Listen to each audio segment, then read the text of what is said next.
Hello everyone, SS here and pocket tech. Come back again with another video. ఈ వీడియోలో మనం iPhone air device ఉంది కదా, Apple వాళ్ళ నుంచి లాస్ట్ ఇయర్ సెప్టెంబర్ లో రిలీజ్ అయింది. ఈ డివైస్ ఇంత డిజాస్టర్ సేల్స్ రావడానికి రీజన్స్ ఏంటి, అండ్ ఆల్సో ఈ ఫోన్ వచ్చేసి నేను లాస్ట్ 2 to 3 మంత్స్ నుంచి యూస్ చేస్తున్నాను. దీంట్లో ఉన్న pros and cons in detail గా ఈ వీడియోలో అయితే మీకు మెన్షన్ చేయబోతున్నాను. ఒక రియల్ ఇన్సిడెంట్ కూడా జరిగింది, దాని గురించి కూడా మీకు ఈ వీడియోలో మెన్షన్ చేయబోతున్నాను. So let's get started.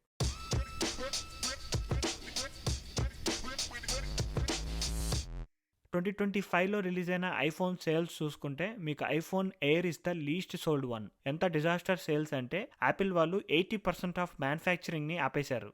IPhone 17 device ఎంత సేల్స్ అయితే ఇంక్రీజ్ అయ్యాయో ఐఫోన్ ఎయిర్ సేల్స్ అనేవి అంత డిక్రీజ్ కూడా అయ్యాయి. ఈ ఫోన్ ఎవరికి నచ్చుతుందంటే స్లిమ్ గా, సన్నగా, బిగ్గర్ డిస్ప్లేతో కొంచెం డీసెంట్ పర్ఫార్మెన్స్ వచ్చే ఫోన్ కావాలి, లైట్ యూజర్ అనుకుంటే మీరు ఈ ఫోన్ ని చూస్ చేసుకోవచ్చు. బట్ వాళ్ళు వచ్చేసి 1 or 2% మాత్రమే ఉంటారు. మెజారిటీ ఆఫ్ పీపుల్ కి గుడ్ బ్యాటరీ లైఫ్ కావాలి, గుడ్ కెమెరా కావాలి.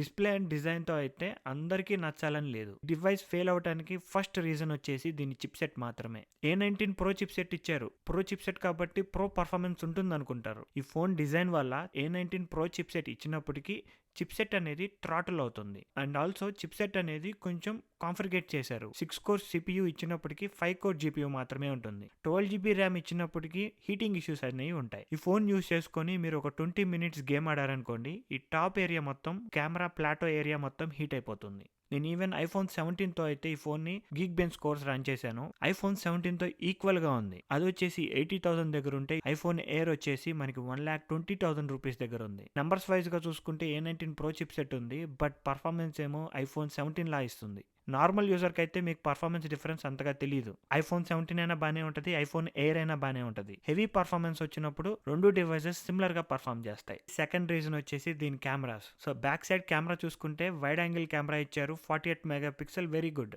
ఇది యూస్ చేసుకుని మీరు పోర్ట్రేట్ ఫోటోస్ తీసుకోవచ్చు. 1x and 2x ఆప్షన్స్ కూడా ఉన్నాయి. ఫోటోస్ అయితే ఎక్సలెంట్ గా ఉన్నాయి, అంతా బానే ఉంది, మంచి క్వాలిటీ అయితే ఇస్తుంది. నేను ఐఫోన్ ఎయిర్ ని ఐఫోన్ 17 and 17 ప్రో తో కంపేర్ చేశాను. కెమెరా శాంపుల్ స్క్రీన్ మీద చూడొచ్చు. ఇచ్చిన కెమెరాస్ వరకు అయితే పర్ఫెక్ట్ గా ఉంది. బట్ 1,20,000 రూపీస్ పెట్టి పర్చేస్ చేస్తున్నప్పుడు ఓన్లీ 1 వైడ్ యాంగిల్ కెమెరా మాత్రమే ఉంది. అల్ట్రా వైడ్ కెమెరా కానీ టెలిఫోటో లెన్స్ కానీ లేదు. ఇది ఇంకో డ్రాబ్యాక్. అండ్ కెమెరా ఫీచర్స్ చూసుకుంటే మ్యాక్రో మోడ్ సపోర్ట్ లేదు. ఫ్రంట్ ఫేసింగ్ కెమెరా వచ్చేసరికి మనకి 18 మెగాపిక్సెల్ మల్టీ యాక్సెప్ట్ రేషియో కెమెరాని అయితే యూస్ చేస్తున్నారు. అన్ని ఐఫోన్ 17 సిరీస్ లో ఇదే కెమెరా అయితే వస్తుంది. ఇది ఒక బిగ్గెస్ట్ అప్గ్రేడ్ అని చెప్పుకోవచ్చు. అల్ట్రా వైడ్ కెమెరా మీరు పోర్ట్రేట్ లో కావాలన్నా ఫోటోస్ తీస్తుంది, ల్యాండ్స్కేప్ లో కావాలన్నా ఫోటో తీస్తుంది. ఫ్రంట్ ఫేసింగ్ కెమెరాలో మాత్రం ఎటువంటి డౌన్ సైడ్స్ అయితే లేవు. ఎక్సలెంట్ ఫోటోస్ అయితే వస్తాయి. మీరు లాగింగ్ తీసేవాళ్ళు, ఫ్రంట్ ఫేసింగ్ కెమెరాని ఎక్కువగా యూస్ చేసే వాళ్ళు అయితే ఐఫోన్ 17 సిరీస్ లో ఏ డివైస్ పర్చేస్ చేసుకున్నా మీకు బాగా ఉపయోగం ఉంటుంది. వీడియో పరంగా చూసుకున్నా కూడా మీరు 4K వీడియోస్ 24, 30 and 60 FPS లో వీడియోస్ అయితే రికార్డ్ చేయొచ్చు. ప్రో చిప్ సెట్ ఇచ్చారు కదా, ప్రో ఫీచర్స్ ఏమైనా ఉంటాయి అనుకుంటారేమో, ఆ ఫీచర్స్ అయితే లేవు.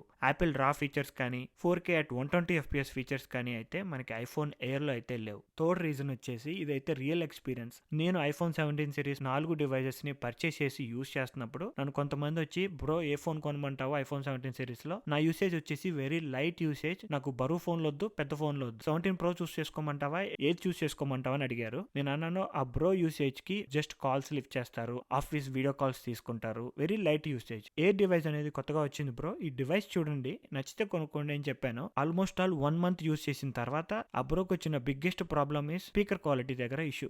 డివైస్ బాటమ్ లో చూసుకుంటే ఒక USB-C port and also microphone holes ఉంటాయి. మెయిన్ స్పీకర్ ఉంటుంది కదా బాటమ్ లో, ఆ మెయిన్ స్పీకర్ ని తీసేశారు. ఈ ఫోన్ లో ఓన్లీ మనకి డైనామిక్ ఐలాండ్ దగ్గర ఓన్లీ 1 స్పీకర్ మాత్రమే ఉంటుంది. మీరు మూవీస్ చూస్తున్నా, ఫోన్ కాల్స్ లౌడ్ స్పీకర్ లో తీసుకుంటున్నా, ఓన్లీ ఈ స్పీకర్ మాత్రమే పనిచేస్తుంది. ఈ స్పీకర్ వచ్చేసి జనరల్లీ సెకండరీ స్పీకర్, చిన్నది. బాటమ్ లో ఉండేది మెయిన్ స్పీకర్. ఈ ఐఫోన్ డిజైన్ ఇంత సన్నగా మెయింటైన్ చేయడానికి ఒక మెయిన్ స్పీకర్ కూడా కాంప్రమైజ్ అవ్వాల్సి వచ్చింది. కాల్స్ తీసుకునే వాళ్ళకి, అది కూడా లౌడ్ స్పీకర్ యూస్ చేసి కాల్స్ తీసుకునే వాళ్ళకి సరిగ్గా వినపడట్లేదు. So speaker quality and microphone limitations అయితే ఉన్నాయి. అండ్ నెక్స్ట్ డౌన్ గ్రేడ్ వచ్చేసి ఇదైతే కొంచెం పెద్దదే, నేనైతే సపరేట్ వీడియో కూడా చేశాను దీని మీద.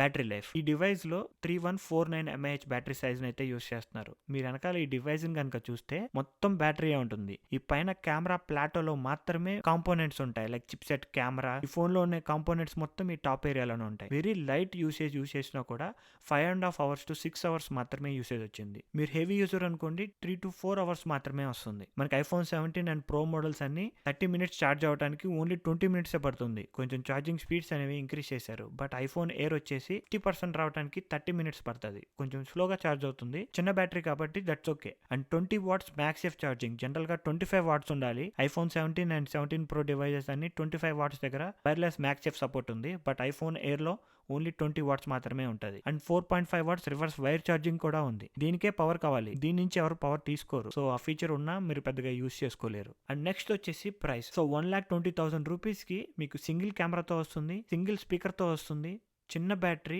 ప్రైస్ ఏమో ప్రో మోడల్తో ఈక్వల్గా ఉంది. ఫీచర్స్ కానీ చూసుకుంటే ఐఫోన్ 17 కన్నా తక్కువ ఉన్నాయి. ఎవరికైనా ఎందుకు కొనుక్కోవాలనిపిస్తుంది? ఇంకా లాస్ట్ ఇయర్ 1,20,000 రూపీస్కి మనకి ఐఫోన్ 16 ప్రో మోడల్ వస్తుంది. ప్రైస్ని ఒక 80 or 90,000 రూపీస్ దగ్గర తీసుకొచ్చి ఉంటే, ప్లస్ మోడల్ ప్రైస్ దగ్గరికి తీసుకొచ్చి ఉంటే బ్యాటరీ ఒకటే కొంచెం డౌన్ గ్రేడ్ అని చెప్పి ఎట్టకొట్ట కన్సిడర్ చేయొచ్చు. సో ఈ రీజన్స్ వల్ల ఐఫోన్ ఎయిర్ అనేది ఫెయిల్ అయింది. ఈ కాంప్రమైజెస్ అన్ని యాపిల్ వాళ్ళు చేసింది డిజైన్ కోసమే. ఇంత సన్నగా ఫోన్ ని తయారు చేయడం కోసం ఇన్ని కాంప్రమైజెస్ తీసుకున్నారు. అండ్ యాపిల్ వాళ్ళు ఇక్కడతో అయితే ఆగట్లేదు. ఐఫోన్ ఎయిర్ 2 అని చెప్పి నెక్స్ట్ ఇయర్ రాబోతుంది. కాకపోతే దీంట్లో కొన్ని న్యూ ఇంప్రూవ్మెంట్స్ అయితే చూస్తున్నాము. అల్ట్రా వైడ్ కెమెరా లెన్స్ అయితే వెనకాల యాడ్ చేస్తున్నారు. అదొకటే ఐఫోన్ ఎయిర్ సిరీస్ ని కాపాడిద్దా అంటే ఐ డోంట్ థింక్ సో. ఈ డివైస్ లో ప్రోస్ కూడా ఉన్నాయి. ఓన్లీ 2 ప్రోస్ మాత్రమే నాకు కనిపిస్తున్నాయి. ఒకటి డిస్ప్లే, మంచి డిస్ప్లే అయితే యూస్ చేస్తున్నారు. 6.5 ఇంచెస్ ఉంటుంది. 1 Hz to 120 Hz refresh rate కూడా ఉంటుంది. డాల్బీ విజన్ సపోర్ట్ ఉంది. ఆల్వేస్ ఆన్ డిస్ప్లే సపోర్ట్ ఉంది. 3000 నిట్స్ ఆఫ్ పీక్ బ్రైట్నెస్ అంటే ఐఫోన్ 17 ప్రో మోడల్స్ తో ఈక్వల్ గా ఉంటుంది. సో డిస్ప్లే పరంగా ఎటువంటి ఇష్యూస్ అయితే లేవు. ఈవెన్ యాంటీ రిఫ్లెక్టివ్ కోటింగ్ కూడా అవైలబుల్ గా ఉంటుంది.